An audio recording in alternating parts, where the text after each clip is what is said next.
Are you mocking us? What is this amount? One day, I kept getting calls from my parents, and when I answered the phone, they suddenly yelled at me. I couldn't understand what my father was saying, and I was confused. When I asked about it, it turned out they were upset about the amount of money being sent. My sister Allie was sending as much as $4,000 every month, but they thought my contribution was only 50 cents. 50 cents. That's not right. I am sending $4,000 every month properly. I asserted them. What? Don't lie. Allie, being a model, earns more than you and has been sending us $4,000 each month. I am really disappointed in you. Allie is so smart. My father expressed his dissatisfaction. My mother also criticized me. Are you just enjoying living alone and spending money as you please? Why don't you learn a bit from your sister? She sends us so much money she's earned. You don't care about us at all, she said with a sigh. As usual, my parents were more lenient with my sister. I couldn't understand what my parents were saying and was bewildered. Overwhelmed with sadness, I couldn't find the words to speak. Why do they think I am sending only 50 cents? Despite my dissatisfaction, I decided to follow my parents' words and stop sending money for a while. I am Violet, a 28-year-old employee at a food processing company. There is a 5-year age gap between my sister and me. Allie has had the face of an actress since she was born. Everyone who passed by was captivated by her appearance and looked back at her several times. Adults invariably praised her, saying, "I have never seen such a cute child." In contrast, I had a more ordinary appearance, so adults often laughed when comparing us, saying, "Violet's face is so plain."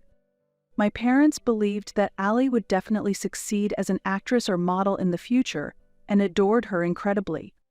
On the other hand, their attitude towards me was significantly different, and this disparity had been clear since we were young.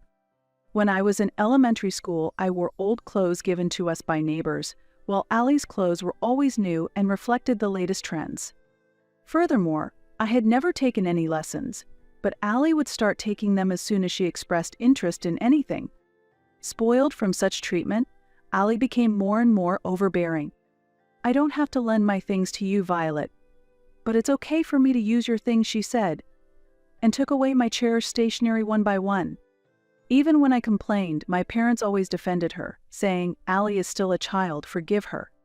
Even when Allie was wrong, they would say, "Forgive her, Violet, you are the older sister," dismissing my opinion easily and not listening to me properly.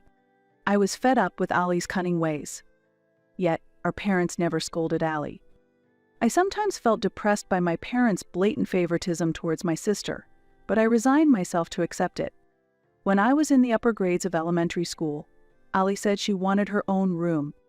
Everyone knew that Allie wouldn't give up until she got her way, so my parents told me, "Violet, move to the living room where our grandparents' portraits are. You don't have many clothes, and it's enough if you can sleep." Reluctantly, I took my bedding to the living room and decided to sleep there. There were pictures of my grandparents on the shelf in the living room, both of whom had passed away early. My grandparents died shortly after Allie was born. Unlike my parents, my grandparents had cherished me very much when I was young. It was my grandfather who had chosen my name.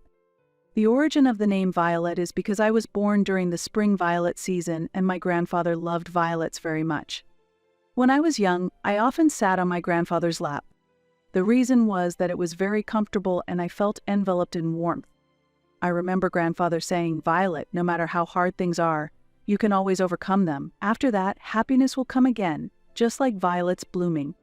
Such memories suddenly came to mind.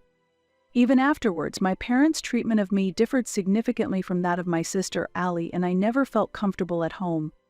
As I grew older, I developed a dream of becoming a school nurse. I talked to my parents about wanting to take the university entrance exams to fulfill my dream. "There's no way we have the money to send you to university. Get a job after you graduate from high school," they said. "Violet, you are the older sister. Think about Allie too. We need to save money for Allie's sake." My parents dismissed my aspirations without any consideration, making it unthinkable for me to go to university. However, our family was not particularly poor. Financial-wise, I think we were an average household. Considering Allie's future, my parents made do with the bare minimum for me, and after high school, I got a job while Allie went on to a prestigious university. After graduating high school, I started working at a small to medium-sized company 3 stations away from home, and at that time, I decided to move out of my parents' house. I had hoped to stay at home and save money until I got married, but I knew that if I stayed, I would continue to feel marginalized. Therefore, I decided to live in a reasonably priced studio apartment close to my company. Living alone was very comfortable since my parents' house was not a relaxing place for me.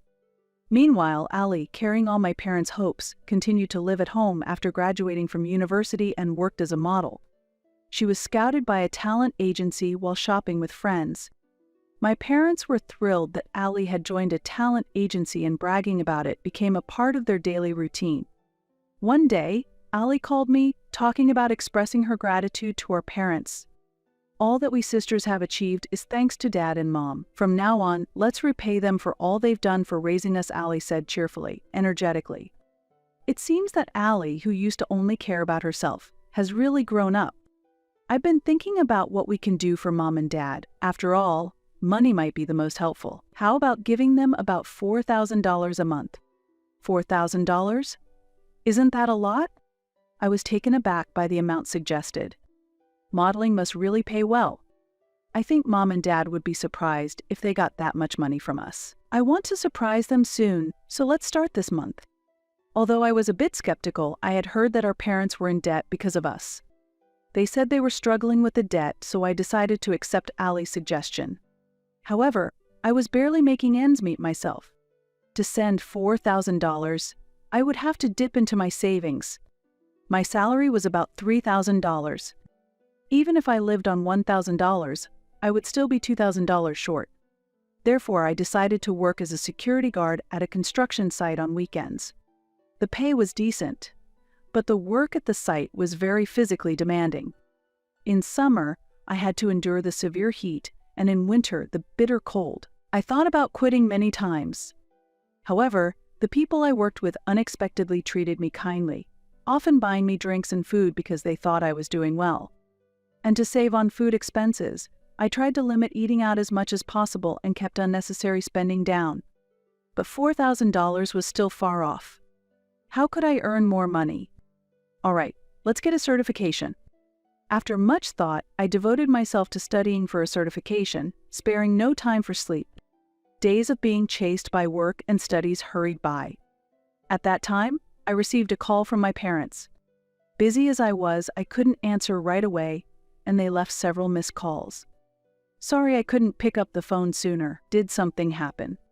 The first words that hit me when I finally answered the phone were, "You are horrible. What do you think of us?" I could hear my father's angry voice on the other end of the phone. Behind him, I could also hear my mother agreeing, saying, "Really?" I had no idea why they were so angry. "Are you mocking us? What is this amount?" "What do you mean? Are you talking about the money I send?" I was confused and couldn't understand what they wanted to say. "Do you know how much Allie is sending? $4,000. And you send just 50 cents. Are you mocking us?" My father's shout echoed. "That's impossible. I am sending $4,000 every month properly." I asserted strongly, surprised by my father's words. "What? Don't lie.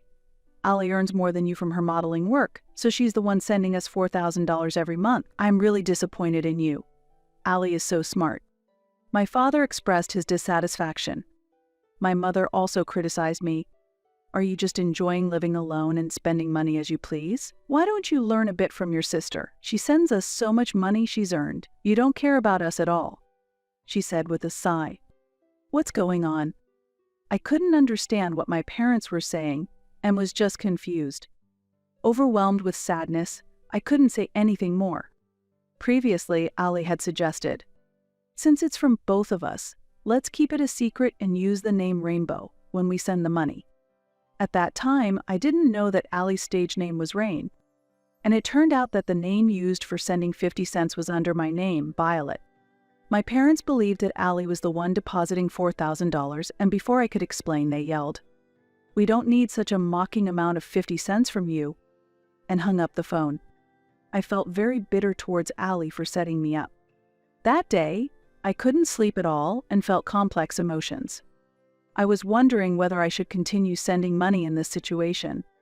So I decided to talk to my high school friend, Nina, who works at a consulting firm. Nina was very capable at her job and has always been a reliable and justice-minded woman since high school. She is very trustworthy because she gives frank opinions when consulted.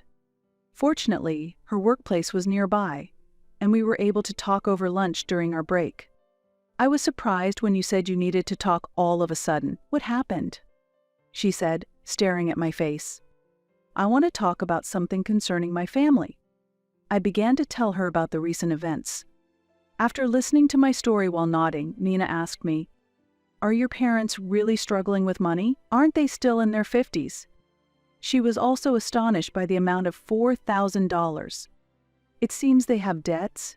It's money spent on us, and my sister Allie suggested that we send money to our parents to show our gratitude. Nina looked surprised and comforted me, saying, "You say it's money spent on both of you, but you didn't even go to university, right? Isn't it mostly money spent on Allie? And isn't your dad working too? There's no need to send $4,000. It's unimaginable that they suddenly need $4,000 when they have been living fine so far. If they say your contribution is just 50 cents, why not stop the payments like your parents suggested?" I agreed with Nina's advice. "You're too kind, Violet. You shouldn't let yourself be pushed around." Nina's words resonated with me. What am I to my family? I should never just do as my family says. I reminded myself. 2 months later, my phone wouldn't stop ringing from the morning. Thinking it was too persistent, I answered the phone, and Allie was angry. "Why haven't you been answering the phone all morning? And why did you stop sending money on your own? What were you thinking?" Allie shouted, her anger apparent. "I'm already overwhelmed with my own life.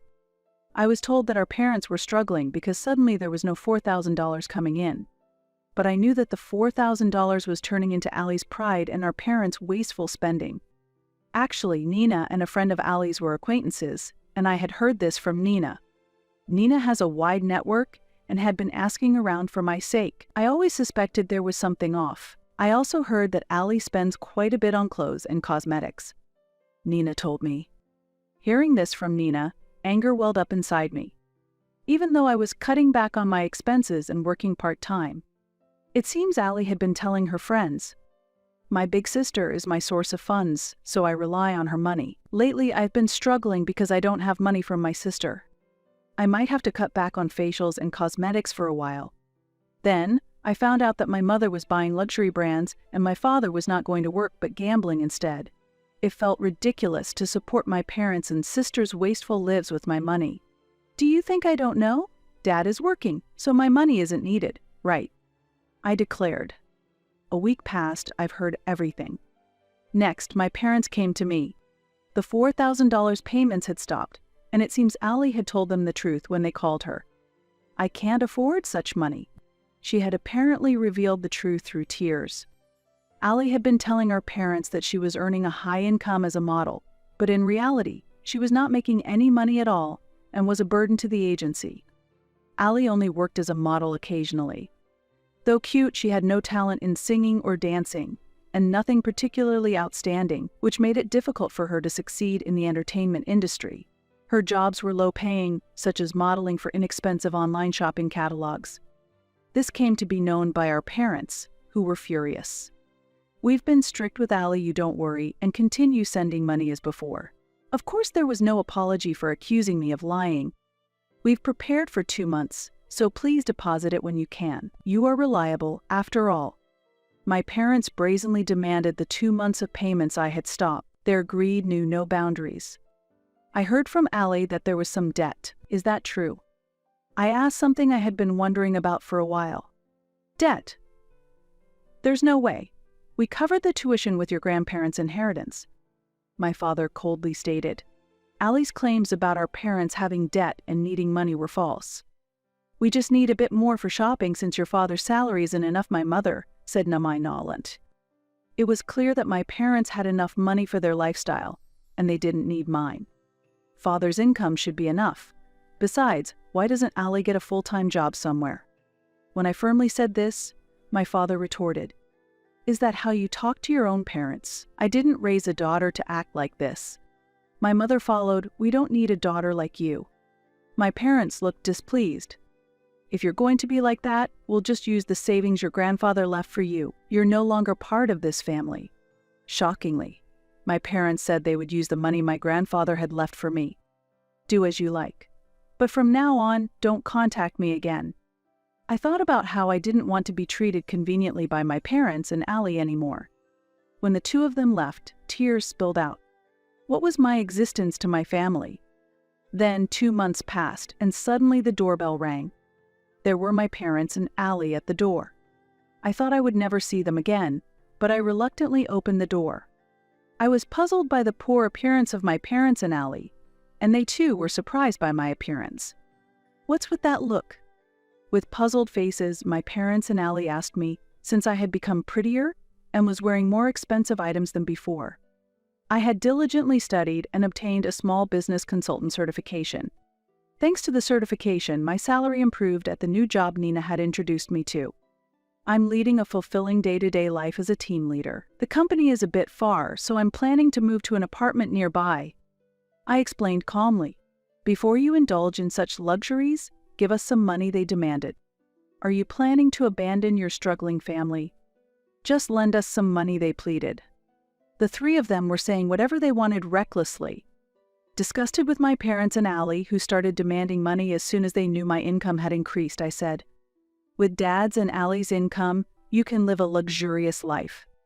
In reality, Allie hardly had any work. The modeling world is tough. What do you know, big sister? Allie appealed with a voice on the verge of tears. The radiant appearance she once had was nowhere to be found. Allie, who was struggling with her job, was scouted by another talent agency that thought she was suited to be an actress. She decided to borrow money from her parents and move to the new agency. However, a large amount of money was required to join this agency, and her father even invested his early retirement severance pay, but it turned out to be a scam. After paying the money, suddenly no one from the agency could be contacted anymore. Surprisingly, no formal contract had been signed. I was dumbfounded by such reckless behavior. Before you come to me, go to the police, I advised. Right after that, someone from a consumer finance company came. Are you family? It seemed they had followed me. I found out that my parents and sister had borrowed a large amount of money aiming for a windfall with her acting career. Moreover, Allie was relieving stress at a nightclub. As a result, they were completely out of money. Despite having no money, my parents pursued their dreams and gambled, ultimately ending up with nothing. I was thoroughly dismayed by their actions. In response to the question from the consumer finance person, I declared, I don't know these people at all. I have nothing to do with them, and I left the scene. Later, my parents filed for bankruptcy and their debt was temporarily gone. They sold the house and now live in an old apartment. Both of my parents got jobs through a temporary agency and seem to be managing somehow. Interestingly, the construction site where I used to work part-time was apparently my father's new dispatch destination. I will be in your care starting today. Ah, it's the old man. Help me out. There used to be a young lady here before, but she quit. She worked hard and earned money to send to her parents. I'd like to see the face of parents who make their daughter work on a construction site. My father's face stiffened. Allie gave up modeling and entered the nightlife, but her self-centered personality led to her being unwelcome by customers, and she was fired from nightclubs and lounges one after another, eventually managing to earn her living expenses at a small bar. Her appearance has changed drastically due to increased drinking. Among the regulars at the bar, the story that Allie was once a model seems like a mere illusion. A model? Who are you kidding? Look in the mirror. She is mocked for how much her body has changed. I have cut ties with my parents and sister, and I am enjoying my life. 5 years have passed since then, and I was attending Nina's wedding. The wedding was held in a chapel in Miami overlooking the sea. In front of me, the blue sea and sky stretched out. The atmosphere was filled with a sense of openness. Next to Nina, her husband stood smiling with a solid build. A new life was growing between them. Nina seemed to have been focusing on her work, but she had been dating a colleague. I achieve everything I want on my own. I discard what I don't need quickly. Violet, you should also face your feelings, Nina said with a smile, shining brighter than ever. Her husband, standing beside her, also laughed jokingly. Don't throw me away. Okay. I'm really grateful to you, Nina. Be happy. I responded with the biggest smile I could muster. Nina's wedding was a special day for her, the woman who gave me freedom, so I wholeheartedly celebrated with gratitude. As the wedding was drawing to a close, a man appeared at the venue, breathing heavily. Apparently, he was a friend of the bride and groom. Nina introduced him as Nicholas, and his nickname was Nick. He was tall, well-built, and had a very charming smile when he laughed. He apparently runs an architectural firm as the representative. I wanted to introduce Nick to you, Violet. Your personalities are almost the same, aren't they? Nina said, laughing at her own joke. Finding Nina's laughter amusing, both Nick and I ended up laughing together. Afterward, Nick and I hit it off in conversation and decided to go out for a meal together. I feel like violets are blooming inside me. From now on, I plan to enjoy both work and love, and live life to the fullest. Grandpa, please keep on watching over me from the sky. I'll make sure to blossom fully.